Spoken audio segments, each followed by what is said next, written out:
نقنصلا نمفرراح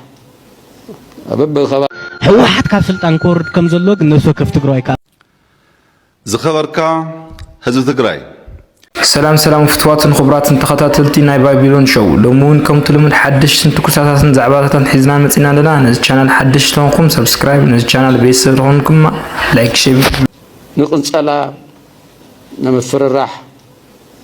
أبب خبابنا كلاتنا هم نفلطونا أجلس بحال من محدار خبابي بومبات دوريو تقصت تكوشو منامز بحال الذي خونه توهيلو تأكيدو زفت سامي شبر مفتاري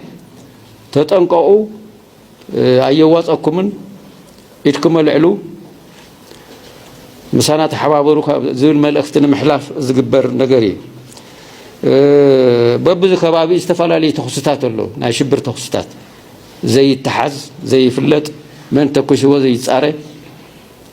حدا غزي بحدا ساعات ابوزح بوتات مساسالي ركيت زلو تطيز زلو بزح نجار يزقبر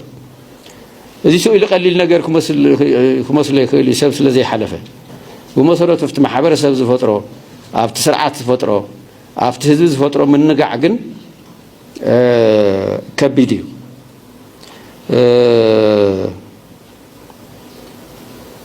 أب كتماتات أو من محدارات أو مسارة المعاتات استفعل ليو ناي فنجي ناي بومبا تقعاتات نمقبار مدلوات له تتحازل له أفندي أمي أبسوا على حدا جاي يوصحوا نزي زتوافر ملع ناي فنجين كالت نتوقت نجارات حيز زتوافر حيلي بزحيو سلازي تقلالا ناي شبر سرحنا مسرح باستفلالي من قد زقبر نجارات له بحاسة زي سرع ورن حزب بمدن قار تصفح ورصن نايك قال سونيو كدك من مقبار كلاتنا نفلت إنازل له ورا حاسوت بلك على حكازي تصفح يهلي تصفح يهلو مورال كيهلو بقى استزرق سنة لبنا كله استزرق سنة لبنا بمفتار قطع طفقوا من قد طفقوا بالتحساس بعد رجع أبعن كليل زنبر محاورة سب بمفتار دليت كان مقبار تقبر مقصاص ايو ودو منقشتي أمارا رحا شوم بمطفى بمتصلام بوغير كون بقى مواصاص ايبلنا نزبل منفس بمفتار نتي هزري تسفح سئل مقباري بوقبل كون صبوعات نقرات صلولو من ملكاي صبوعات نقرات كيرأيو صبوعات نقرات سب كيستماقر كاو توقسون تسفح يقبر زي بزبلص زي كم دي عينت بلك على خاكا ورن ወንጀለኛታትን ላይቡን ሰረቅትን ብስተወደበን ብዘይተወደበን ብጸላውን ዝዋፈርያ እዚ ዝገብሩ ህወሓት ካብ ስልጣን ኮርድ ከም ዘሎ ግን ነሱ ከፍ ትግራይ ከምን ይኽሰርሕ ዝደለ ናላታፍት ናይ ታሪክ 17 ዓመታት እውን تعود أكشت جماعة سندون كم يزول سندون هذا كوميتي لازم نزرعه حرزي أنسمع معدن نكاتع أي تنقفلنا زي كنا خنزلو فاكت سقمتنا نكاتع انتهي رخيبنا من قد تسريح نيرو بيت مر تسريح نيرو مو شعبي أسيدو حلا عدس لازم انتهي تكبر حسن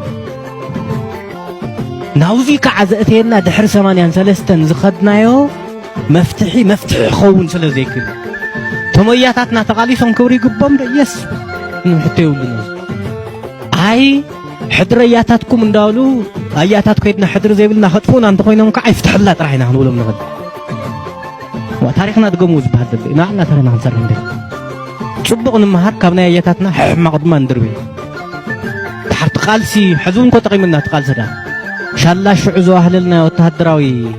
عقمتات وتهدراوي انستيتيوشن أبشم من تورح تأمره وزخون سراوي تانسنا زحات بلجة بوليتيكا وتفشنا نيرو أتفشنا نخل اللعلون حز حدا خويننا له بزي محرد دماغن قالوا زي هنز እዙ ይኸውን ዘሎ ንሕወሓት ኣኽርዋ ህዝቢ ትግራይ ሕወሓት ዝፈልጣውን ይመስለኒ ሶርት ሰይድ ኣበይ በየናይ ሚድያ ነፃ ሚድያ ተረኺቡስ ሕወሓት ኣብ ዝሓለፉ 31 ዓመታት እዙይ ትገብር እዙይ ድማ ይትገብር ዝብል ክትዕ ተኸፊቱስ መዓዝ ምትፈለጣ መዓዝ ፈትዋ መዓዝ ፅና የምልኻዶ ምናልባት የምልኽ ክኸውን ይኽእል ይፈርሓዶ ወይ ፈርሓ ፍርሕኖም ልኾን ክኸውን ይኽእል ይፈትዋ እዩ ዝብል እምነት ግን የብለኝ ትጠቕሞ እዩ ዝብል እምነት እውን ግን የብለኝ ንሓርዙ እንትንሲ ቻሌንጅ ንጎሮ ከም ጀነሬሽን እውን ቻሌንጅ ንጎሮ ሕማቕ ታሪክ ተኾይኑን ቀሪፅካ ያኸትድርበ ሪዝነብል ግን ጠቃሚ ኣካል ንውሰዶ ዘይጠቅም ኣካል ከዓ ድሮፕ ንጎሮ ዝብል ማእኸላይ ተኣሽሙ ክንወስድ ንኽእል ምሁሩ 17 ዓመት ከይዱ ግዛዕ ዝብል ግን ናይ ኣዴታት ዘረባ ከይኸውን ሶሪ ኣዴታት ማለተይ ሩሩሃት እየን ክብል ኢለ ፖለቲካ ኣይኮነን ክብል ኢለ ምጥንቃቕ ከድሊ ስለዚ ቻሌንጅ ኢና ክንገብሮ ዝግባአና እምበር ከምኡ እንተኢልካ ሕወሓት ብስሩን ዘለኣለም ትንበር ካልእ ፓርቲ ከይህልውን ክብለካ ኽእልኩ ምክንያቱ በቃ ሓንቲ ፓርቲና ሃይለየ ካልኣይ ሳልሳይ ውድቦ ይከሉ ብሳይ እንዳላ ኮይን ዝደርፋትነንሽ እዚ ሕዝስ ሕጉስ ዕብየት ኣዴታት ትግራይ ጀጋን ኮይን ክብለካ ኽእል ይመፅዩ ጀጋን ካልኣይ ሳልሳይ ዘይብሉ መማረፂ ዘይብሉ ፖለቲካ ግን ናበይ ከም ዘብፅሕ ካብቲ ሕዝ ዝበለፀ ዝመሃረሉ ኣጋጣሚ ዘሎ ይመስለኒና ሕወሓት ካብ ስልጣን ክወርድ ዘሎ ተራ ፓርቲ ከም ዝኾነ መንፈስ ከም ዘይኮነ ኢና ንህዝቢ ትግራይ ክንበይ ኣይ ሓቅኹም ኢኹም ሕወሓትማ ንፈትዋ ኢና እንዳልናስ ሕወሓት ተጋግያ ክንብል ድማ ይንኽእል ሕወሓት ካብ ስልጣን ክእለ ኣለዎ ኢልና ከም ፓርቲታት ክንዛረብ ህዝቢ ትግራይ ክፈቅደልና ኣሎ እምብለይ ተይልና እውን ለይትን ቀትርን እሱ ኢና ክንነግሮ ንኽእል ዝኸበርካ ህዝቢ ትግራይ እዚ መልእክቲ እዚ ኣብ በቲ ጉጅለ ጥፍዓት ተገዲድና ዝኣተናዮ መህዘኒ ኩነታት ኮይነ ከህልፍ ከቢድ ጓሂ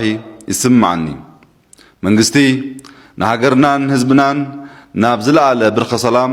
ብልጽግናን ስርዓት ፍትህን ከብጽሕ ራእይ ሰኒቑ መደብ ሓንፂፁ ብዓብይ ናሕሪ ኣብ ምስራሕ ኣብ ዝርከበሎ እዚ እዋን እቲ ንዝሓለፈ ዓመታት ኣብ ማእገር ህዝብና ቸቸ ዝብል ዝነበረ ሃይሊ ጥፍዓት ብተደጋጋሚ ጉዕዞና ከንቀፈና ጸኒሑ ሕዚ ናብ ናይ መወዳእታ ኣብፅሕዎ ኣሎ ኣብ ውሽጢ ህወሓት ዘሎ ጠላምን ጨዋይን ሃይሊ ድሕሪ ለውጢ ኣብ ዘለዎ 2 ዓመታትን ፈርቓን ብዝተፈላለየ መንገዲ ሰላምናን ልምዓትናን ከንቀፍ ከም ዝጸንሐ ይፍለጥ እዚ ሃይሊ እዚ ብቐዳምነት ንኣኻ ህዝቢ ትግራይ ካብ ሓውካ ህዝቢ ኢትዮጵያ ነፂሉ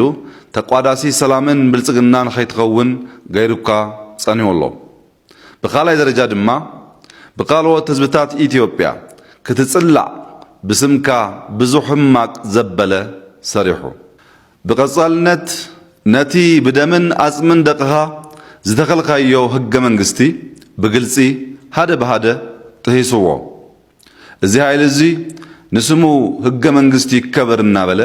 ንህገ መንግስቲ ሓደ ብሃደ ምጥሓስ ጀሚሩ ከም ኣብነት በመጀመሪያ በፓርላማ ዝወፁ ህግታት በውሳኔ ነፂጉ በካላይ ደረጃ ካብ ህግ ወፃይ ምስ ዓለም ለኸ ትካላትን ሃገራትን በጎኒ ርክባት ጀሚሩ ብሳልሳይ ኣብ መላእ ዓለምን ሃገርናን ብዝተከሰተ ለበዳ ቫይረስ ምኽንያት በፌዴሬሽን ምክር ቤት ዝተወሰነ ናይ ምርጫ ምንዋሕ ውሳኔ በግልጽ ጥሒሱ ዘይህጋዊ ምርጫ አካሂዱ ብራባይ ደረጃ ንፌደራላዊ መንግስት ኮነ ክልላዊ መንግስታት አፍልጦ አይሕብን ኢሉ ርክብ በትሑ ሃምሻይ ኣብ ካልኦት ክልላት ምዝርክቡ እሱባት እናተሻረኸ ሰላም ይዘርግን ህይወት ንጹሃት ዜጋታት ይጥፍዕን ኣሎ ዝኸበርካ ህዝብና እቲ ገበነኛ ጉጅሌ ኩሉ ስርዓት አልቦ ስጉምታት ክወስድ ከሎ ንኽብርኻን ደህንነትካን ክብል መንግስቲ ወልሓንቲ ስጉምቲ አይወሰደን ብፍላይ ድማ ኣብዚ እዋን እዚያ ቀዳምነትና ኮሮናን አንበጣን ምክልኻል ከምኡ ድማ ዝበጽሑ እኽሊ ምእካብን ስለዝኾነ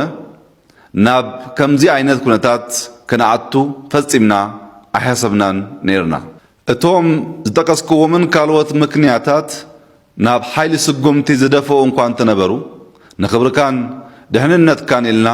ወልሓንቲ ስጉምቲ ኣይወሰድናን ዝከበርካ ህዝብና እዚ